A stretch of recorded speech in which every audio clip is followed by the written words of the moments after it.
Fala menino, segundão galoá, tudo certo aí?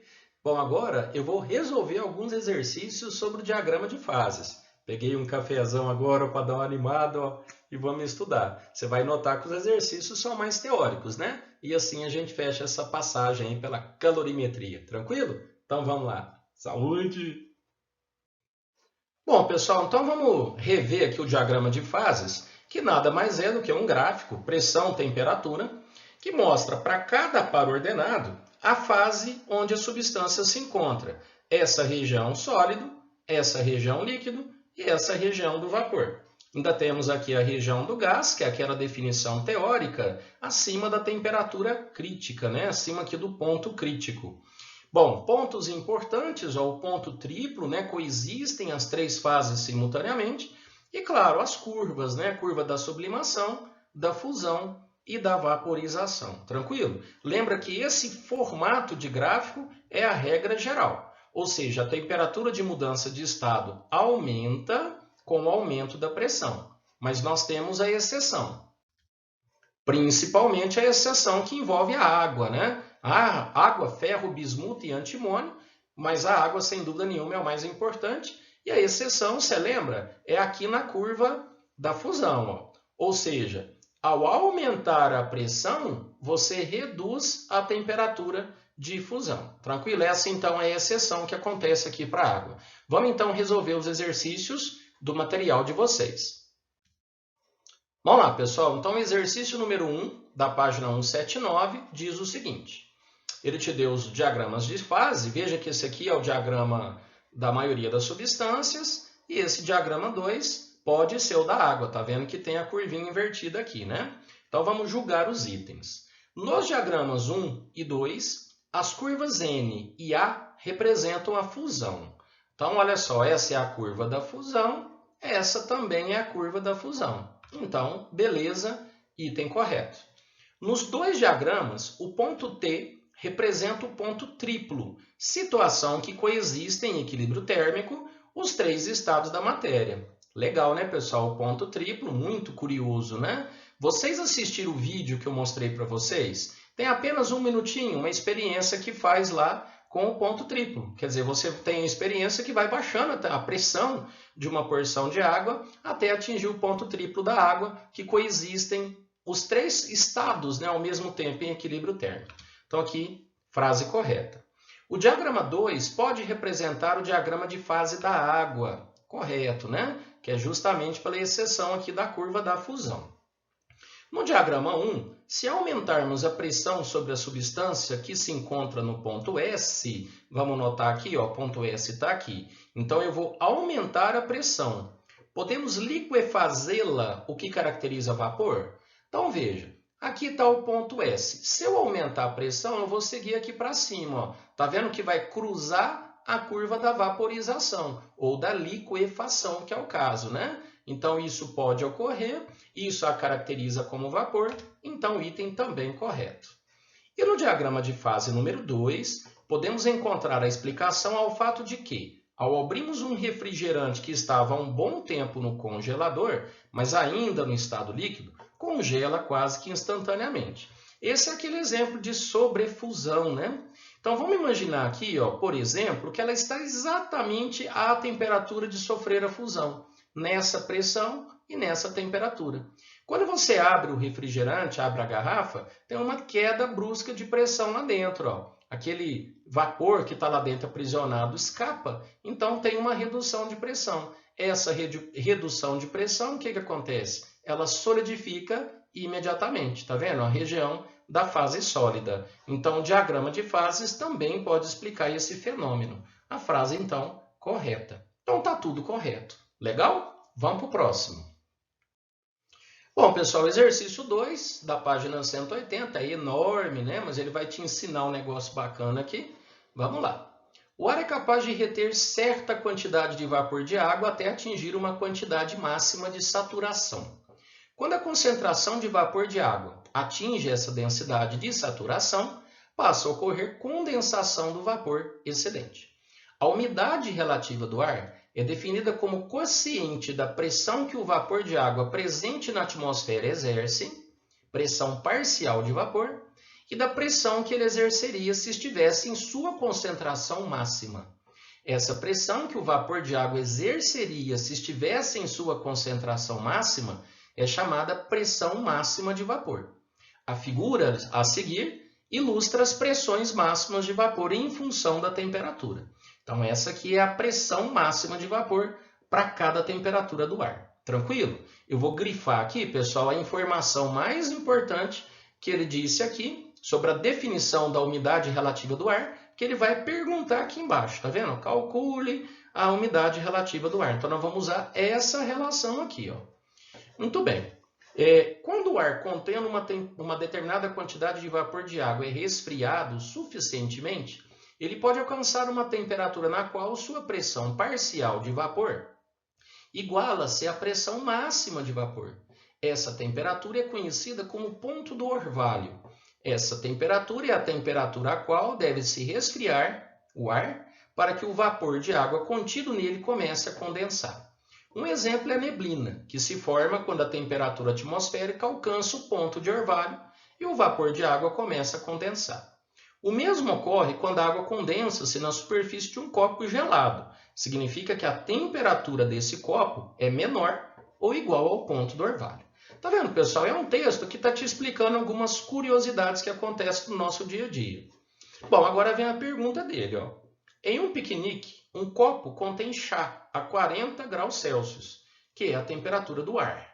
Para fazer um chá gelado, o garoto Axl Rose, o cara que inventou isso deve ser roqueiro, né? Adiciona ao chá algumas pedras de gelo. Quando todo o gelo derrete o equilíbrio térmico, e o equilíbrio térmico é atingido a 25 graus Celsius, gotículas de água começam a condensar na superfície do copo, o que indica que essa temperatura do equilíbrio térmico coincidiu com o ponto de orvalho, temperatura a qual deve se resfriar o ar para que o vapor de água contido nele comece a condensar. Bom, notando isso e usando o gráfico do texto, Axl Rose calculou a umidade relativa do ar de seu piquenique. Calcule também essa umidade relativa do ar. Bom, gente, olha, é um texto muito grande, realmente, mas aqui o segredo está nessas duas temperaturas.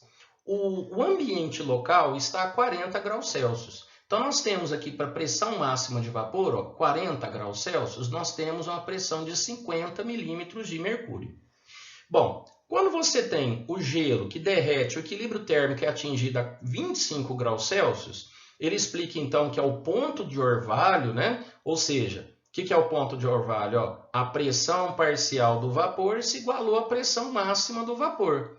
Então, a pressão parcial vai ser quanto? Vamos pegar 25 graus Celsius aqui no gráfico. 25 graus Celsius tem uma pressão parcial de 25. Muito bem. E o que ele define como umidade relativa do ar? Está aqui embaixo. É a relação da pressão que o vapor de água presente na atmosfera exerce, que é a pressão parcial de vapor. Essa pressão parcial de vapor seria aqui a 25 graus Celsius, que ele está comparando com o ponto de orvalho, dividido pela pressão máxima de vapor, na sua concentração máxima. Esse gráfico é a pressão máxima de vapor. Então, a 40 graus Celsius, que é o ambiente que está acontecendo o piquenique, a pressão máxima de vapor, é 50 milímetros de mercúrio. Mas a pressão parcial, nessa situação, a hora que começou aquelas gotículas no copo, a pressão parcial se iguala à pressão máxima. Então, nós vamos usar os dados desse mesmo gráfico. Então, a 25 graus Celsius que ocorreu o fenômeno, essa pressão é 25. Então, bastava fazer isso. O texto é enorme, é um texto bacana que te ensina algumas curiosidades do nosso dia a dia, mas o cálculo é muito simples, tá vendo? Isso acontece muito no Enem, né? Exercícios que tem sempre um texto motivador, mas realmente a parte matemática é mais interpretativa, tá joia? Então aqui, 25, que é a metade aqui entre 0 e 50, que está relacionado, a 25 graus Celsius. E a 40 graus Celsius a pressão é 50. Então, 25 dividido por 50, 0,5. Então, a umidade relativa do ar, 50%. Tranquilo, pessoal? Vamos fazer os demais. Pessoal, exercício tarefa número 1, página 180. Grande parte dos problemas, então, são assim. Ele te dá o diagrama e, como o exercício é teórico, né? Aqui, por exemplo, são só itens que não apresentam cálculo nenhum. Vamos lá, 5 pontos A, B, C, D e E estão destacados no gráfico, ó, que ele vai te perguntar a respeito. Então, número 1, a substância representada no diagrama pode ser água? Olha aquela curvinha da exceção, né? Então, sim, pode ser água. Está correto. No ponto B, a substância se encontra em equilíbrio térmico nos 3 estados físicos, sólido, líquido e gasoso. O ponto B é o ponto triplo, ó. Então, correto também. O ponto D representa o ponto de ebulição da substância à pressão normal de 1 atm. Pessoal, aqui realmente é a curva da vaporização. Ó. Pode ocorrer a ebulição, mas não necessariamente quer dizer que está a 1 atm. É uma determinada pressão associada a uma temperatura de mudança de estado, não necessariamente 1 atm. Esse item está errado. E a substância representa no diagrama se funde mais facilmente se for submetida a um aumento de pressão. O que vocês acham? Ó, se a gente aumentar a pressão, ele está falando da fusão, né? Ó, a substância representada no diagrama se funde mais facilmente. Lembra a exceção da água? Ó? Vamos pegar aqui a curva da fusão. Se eu aumentar a pressão, eu vou reduzir a temperatura de fusão. Tranquilo? Então, ela se funde mais facilmente se for submetida a um aumento de pressão. Sim, porque você reduz a temperatura de fusão. Tranquilo? Então, esses aí, o único errado é o número 3. Vamos para o próximo. Então, o exercício tarefa número 2, da página 180, diz o seguinte. A água aumenta o seu volume quando é solidificada a partir do estado líquido. Vocês lembram disso? Isso aqui tem a ver com a dilatação anômala da água, né? Que já foi estudado lá em dilatação. Bom, o CO2 diminui seu volume quando é solidificado a partir do estado líquido. Podemos dizer que sobre os pontos de fusão dessas substâncias, o que acontece? Então vamos lembrar dos diagramas de fase. O normal, da maioria das substâncias, e para exceção, água. Lembra? Água, ferro, bismuto e antimônio. O mais importante é você lembrar da água. Pessoal, então no caso da água, olha a exceção. Ó, você aumenta a pressão e a temperatura de fusão diminui. No caso do CO2, que está dentro da maioria das substâncias, você aumenta a pressão e a temperatura de mudança de estado, a temperatura de fusão, aumenta. Então, procurando a resposta, a letra C, o ponto de fusão da água diminui, enquanto do CO2 aumenta quando ocorre o aumento de pressão. Tranquilo? Então, esse exemplo da água aqui é muito cobrado. Tá? Vamos ver o próximo. Exercício 3 da página 180 é teórico. Ó. Considere a seguinte experiência.